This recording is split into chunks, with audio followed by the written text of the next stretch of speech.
Woorde maak seer, 'n gedig deur Lizandre Petrus. Verborge die woorde, maak seer afstand. Die swaar gewig druk my af in stand. So eenvoudig, maar so betekend. Woorde maak seer, 'n gedig deur Lizandre Petrus.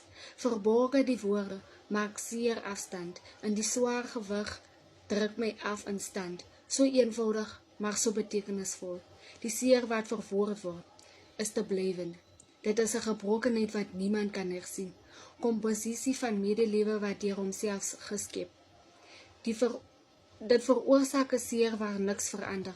Daarom gebruik gerus die woorde om jouself te verlaster.